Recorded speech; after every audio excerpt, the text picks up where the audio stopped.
We might as well just record this since you want to yell at me. You just gotta I'm pushing it back. Oh. You want to tell me how to use a tripod? You know what didn't happen today? What? This. Aw. Happened last night, though. Okay, so, hello, good morning. We back. We're back. I'm way behind on the day already.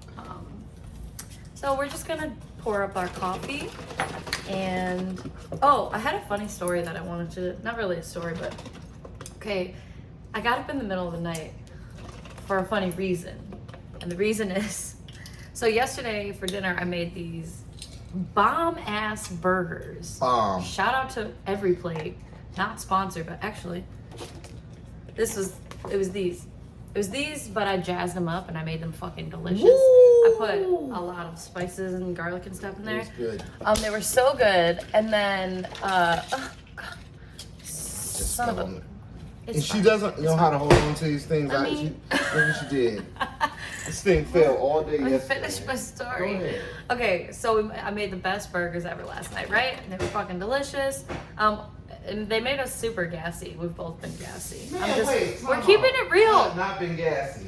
People have gas. It's fine. Don't let her fool you. He's been gassy. She's trying to lump me in there with her issues.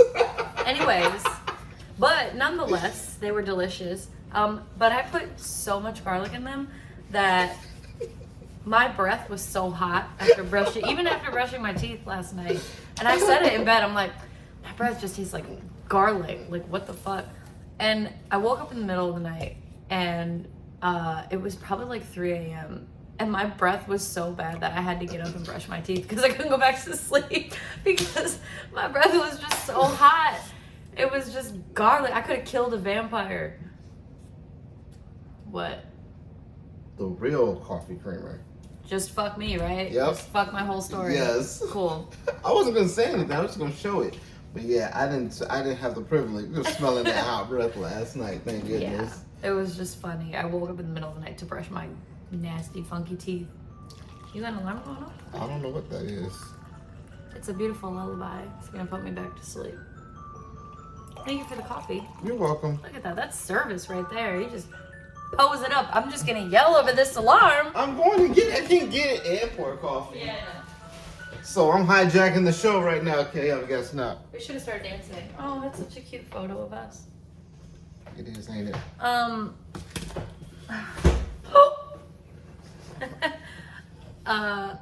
There's something else I wanted to say. Oh, as my slippers fall off. Chris has show them your mug. His South Beach, Florida mug that we got in Miami. And I'm realizing that, like, we are hardcore souvenir people. Like, when we go on vacations, we get so many souvenirs. Like, this shirt, got it at, where were we at? Bear Was it Lake. Lake Tahoe? Bear Lake. Was that Lake No, that Tahoe? says Bear Lake? California. Bear Lake was Colorado. Oh, okay. Yeah, it was on our Lake Tahoe trip because we did the like hike down to the beach. It was smoky. The wildfires were still a thing, but like it was beautiful. So I'm wearing a souvenir. He's drinking out of a souvenir. The previous episode, my mug was a souvenir, and the shirt I was wearing in the first episode, Nevada, that was a souvenir. Like, I don't know, man. Do you guys get souvenirs on every vacation? And do you have a certain thing? Is it shot glasses? Is it coffee mugs? We got a bunch of coffee mugs. I think. Lot, yeah, we do. We got some Colorado, some Adirondacks. New York, Adirondack Mountains. Oh, I want to go back there. That was beautiful. Anyway, this is not a show about vacations, but maybe we'll do one. Again. Oh, this is hot. I can't even sip it. I can't touch the cup. PWL. I could see you watching me. No, I'm choking. Okay. Let's get into it. All right, let's get into it. So, welcome back to Two Exposures, Please. Do you think the name's gonna stick? Yes. I feel like you have to say it like that or else it doesn't work. Like, you can't just be like, Two exposures, please. Just give me two. 2 exposures, please. Please, sir, can I have some more exposures? So we're gonna stick with the theme of creativity, but we've decided on a bit of like a not schedule, but like kind of like a pattern of episodes, if you will. So we want to, the previous episode, we filmed it yesterday. Previous episode was a bit controversial and probably is gonna, it's gonna rattle some cages. It's gonna rattle some cages. But it's not deliberate. But you gotta crack a couple eggs to make an omelet, you know what I'm saying? Just kidding. What did you say? Was it Nothing. Did you say deliberate? Yeah. No, it wasn't deliberate. I said it wasn't deliberate. And No. he said you gotta crack it. So we want to talk about stuff that, like, we gotta have hard conversations because that's just a part of life. And I love hearing other people's opinions. So, like, I'm sure there are plenty of opinions on the previous topic, which was working for exposure and like pricing yourself and things like that, knowing your worth as an artist. So give us all your opinions on that. But we understand everybody's gonna have opinions and we want to keep it light on some days. So we're gonna kind of do like one heavier, not heavy, but like more engaging topic, and then one just kind of fun, lighthearted, us being silly and whatever. For example, yesterday was chest and arms. Today's a rest day. And then Today's the a next rest one's day. gonna be leg day, so get ready. Oh my god. I don't know what you do on leg day. It's probably not this. Clearly I've never gone to a gym. I have like once. I was super uncomfortable. There was a lot of old men there. Anyway, so today we want to talk about just creativity and motivation and kind of how different creatives go through different phases and like the ebb and flow of motivation. So I can just kick it off. The reason I wanted to do this was because, like, I don't know, I took a hard look at myself. No, I used to, and this kind of, we'll jump into another topic, but I used to practice so much of like my hooping and like my props and stuff just for fun, just for like exploration, just to kind of like, it used to be like freeing myself. Like I need to go just like, let all my thoughts go and just get into the flow state. And I'm sure a lot of people have something that allows them to do that. So for you, it's music.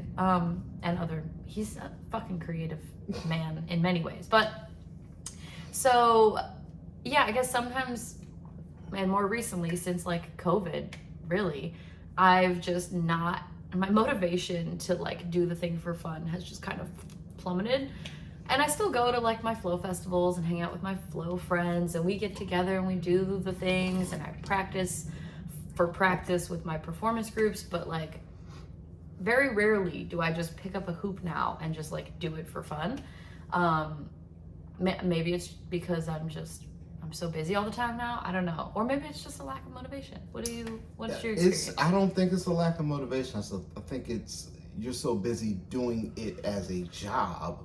Yeah, that's that you're kind like, of I really don't want to do it. And you can't let the fun factor be taken away because now you're getting paid for it and it's a job. Yeah. That's the hard part, is to separate the two. That was the second topic I wanted to go into, but I I think sorry. I kind of like opened the floodgates to that moment. I mean, I practice, but I feel like I don't practice nearly enough. It's harder for you. I could just pick up a hula hoop and start like doing the thing in the kitchen. You can't just put your whole drum set together in the kitchen. It hurts to practice drums. It hurts. Because there's so much to put together. Oh, and by the time you finish putting it you don't together, want to do you're it like, anymore. Man, I'm good. Yeah, it's like you can't. And then you got a show 2 days later. It's like, nah. You can't have like a fleeting moment No. as a drummer. You can't just be like, oh, I'm suddenly inspired to drum, and you can't just go do the thing unless you already have it set up. Which I've been telling him he should set it up in the basement, but he's all worried about the recording qualities. It's not even that anymore. What is it? I'm going to jump on this for a second. Jump on it. I use one drum set for big events, and I use another drum set for smaller events. And I don't want to set it up and take it down, and set it up and take it down. For example, next week I got 2 small gigs coming up, and then I got a big gig coming up. I just don't. No, I get that. Don't you have 3 drum sets though? One is currently at the Big Arcadia's Oh, recording you spot. left. Or Oh, practice spot. I didn't even know that. Okay. No, that makes sense though. Well, and that's the thing. Like we practice with our teams, so I can't reach the drawer. I'm trying to get a spoon. I do get my sticks, and I got a little practice pad, and I'll sit there and practice my terrible rudiments and paradiddles. You said your terrible rudiments? They're not terrible. I call them terrible. Why? Because it's work, man. It's not easy. I see some people just do it so easy. I'm like, how, bro? How? So I always practice that. Yeah, it's crazy. Like, you love something so much, and like it's your hobby and it's your outlet, and you do it just because it makes you feel good, and then you start getting like attention for it, or you get noticed for it, and people are like, wow, you're really good at that thing, you should do it professionally. Or you're just like, I'm gonna go make money off of this because that's something I'm really skilled in. And then you start doing it for money, and then it's a job, and then the job is work.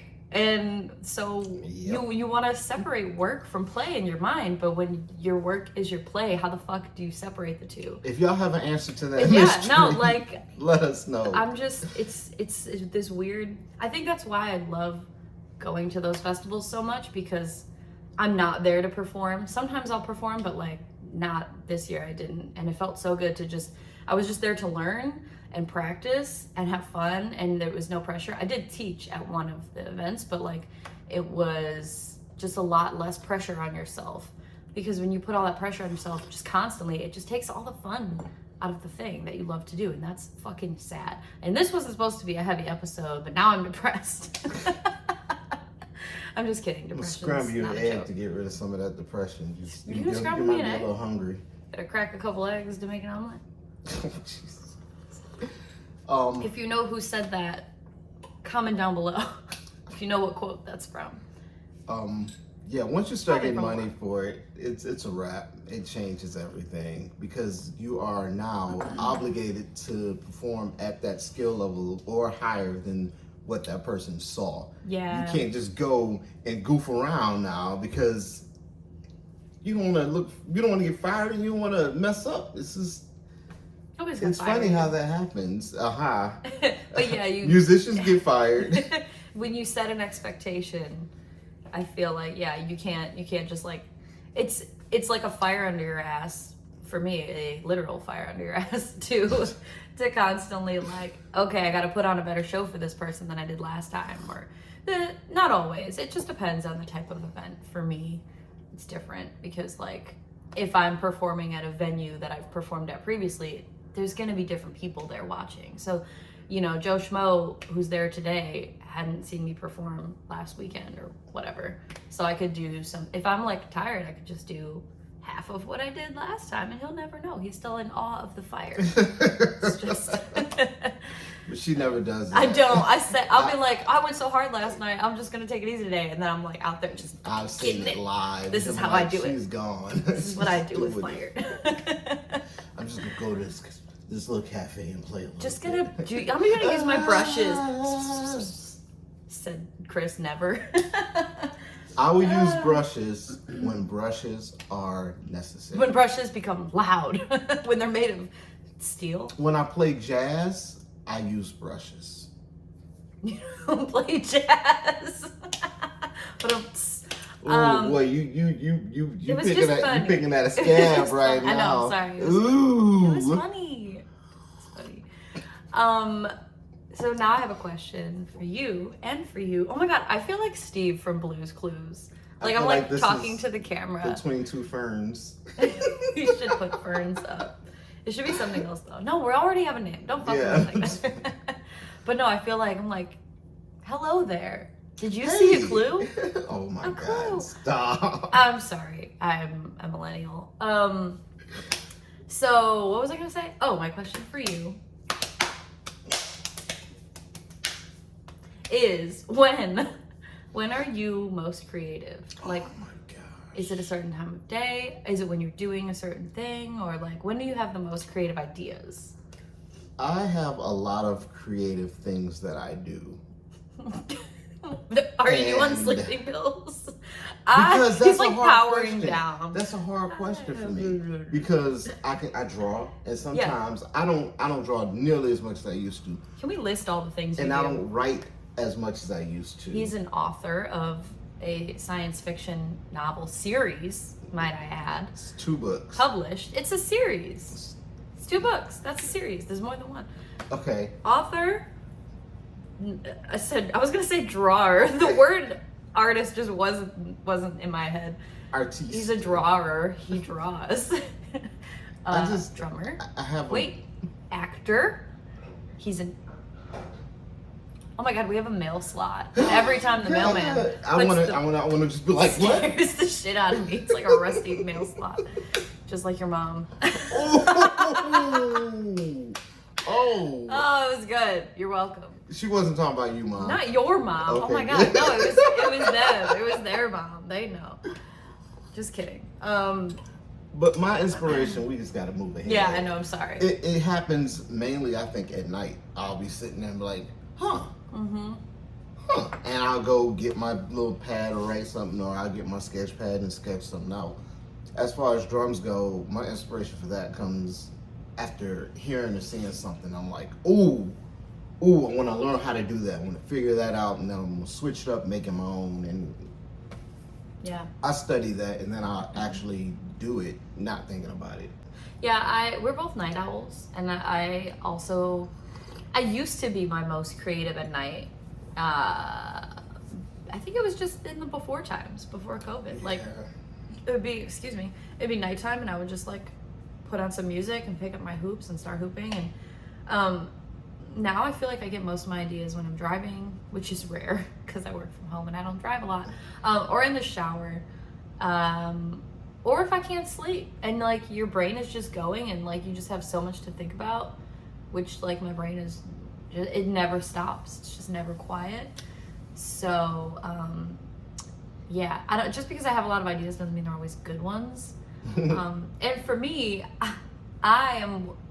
I'm self-diagnosed with ADHD. I've never been tested for it, but like I have so many hyperfixations, and like I'll have a new obsession or like a new hobby or like something that I'm like obsessed with, like roller skating, for example. And I'll do so much research and I'll buy the thing and I'm like, oh, I'm gonna get so good at it, and I'll watch a million videos and I'm like, I'm gonna become a master. And then 2 weeks pass and they're done. It's on to the next thing. Or like vlogging, like when we started our vlogs and I was just all about vlogging and filming and video editing, and which now I'm getting back into somewhat filming and editing. This is like a baby project though, which whatever. But this is not a baby project. Don't let her fool you. This is a very important project. There's no B-roll. There's no like audio. Well, there might be audio. It's straight to the, it's linear. It's straight to the point. It doesn't need all the B-rolls. Yeah, exactly. Which is why it's a baby project compared to like something where I'm like, I want to get this angle of me pouring the coffee, which actually would be a really cool intro. I should say. We See, should start working on ideas. That. I know. Yeah. But yeah, I just get a lot of ideas, and I have I'm stuck to this chair, and a lot of things that I want to do and hobbies that I want to explore, and I just feel like I can't execute them all. That's my problem, is the follow through. But I'm still having fun. I'm just bopping around, hobby to hobby. I call myself a dabbler because I dabble in so many things. I'm a professional dabbler. It's fine. I don't even know if that answered the question, but whatever. The other topic that I had for us today is a little bit heavier, so maybe we won't get there right now. Maybe it's for another time. It's about imposter syndrome and comparing yourself to others. But I think it ties into motivation and creativity, because I keep watching the fucking squirrel. The squirrel is such a distraction for me. I feel like if you go down the rabbit hole of like looking at other people's content, or if you have other people that you follow on Instagram, for example, who do the same types of things you do, and you're constantly just like looking at other shit, then you're gonna be comparing yourself in the back of your head. Even if you don't think you are, you still are. It might inspire you, which is great. It might motivate you, which is awesome. But sometimes it might tell you, man, you're not gonna be as good as this person, or why can't you just, dedicate yourself a little bit more? And then you start like eating away at your own fucking spirit. Like you're killing your own creative genius in a way. It's okay to compare yourself to other people, because that's essentially how you grow. You see something like, wow, that guy's good. I want to learn how to do that. Here's the issue. Don't let yourself try to become that person to do what they do. Because then Right. you're not you. They already have that. Exactly. They already have that. People seen it, it's done. You got to do you. So you need to figure out or be inspired by that person.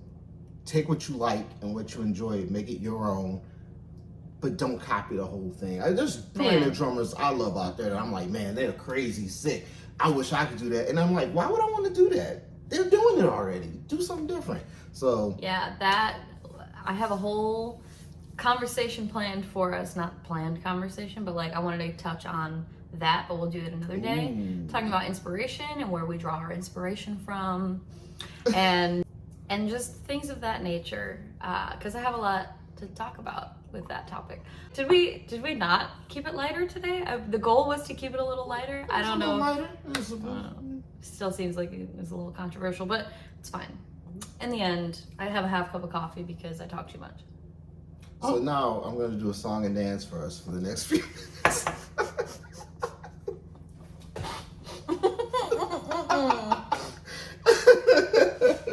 Not that one.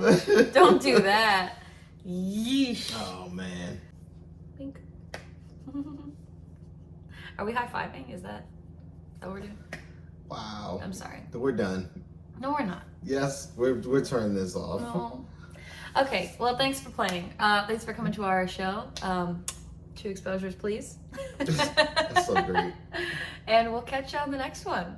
Peace. I should say cheers. Cheers. Cheers. Cheerio. Pip, pip, cheerio. Pip, pip, pip, pip, pip, pip. Okay, bye.